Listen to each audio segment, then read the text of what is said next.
Christina Bellantoni is with Talking Points Memo. Christina, thanks for joining me this morning. Thanks, Cameron. So Eugene Robinson of the Washington Post was on with Morning Joe, and he said, listen, if we take Senator Bayh at his word, it's one of those amen moments, because so many people, not just in Washington, but throughout this country, seem to feel the same way. They feel that the system is broken.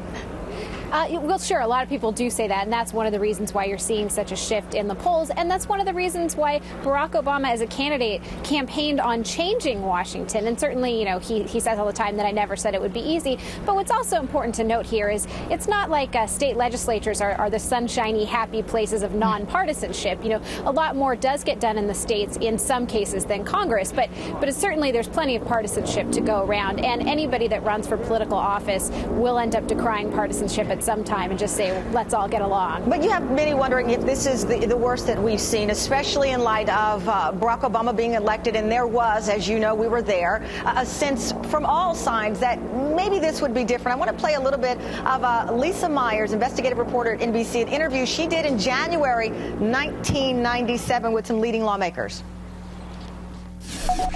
I'm much more partisan today. It's more acerbic. Partisanship. I've been in caucuses where we didn't spend any time at all talking about the issue. It was how to diddle so-and-so on the other side. Those former Senators Bill Cohen and Senator Alan Simpson. So here we are, fast forward, and is it worse?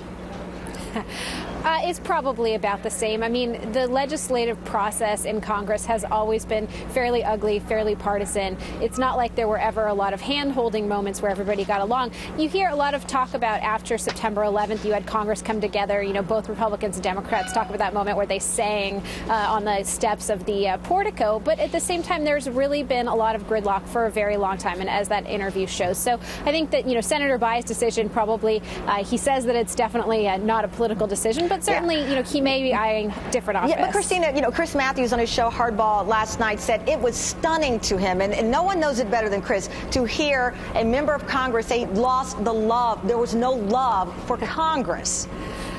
That was a very interesting quote, for sure, but I've definitely heard people talk about this. I mean, you heard, for example, Senator George Allen, who was defeated in 2006. He had been a governor, and he often talked about how, you know, the process was much better running the state of Virginia than it was serving as a member of Congress, especially in the Senate, which moves very slow. Right.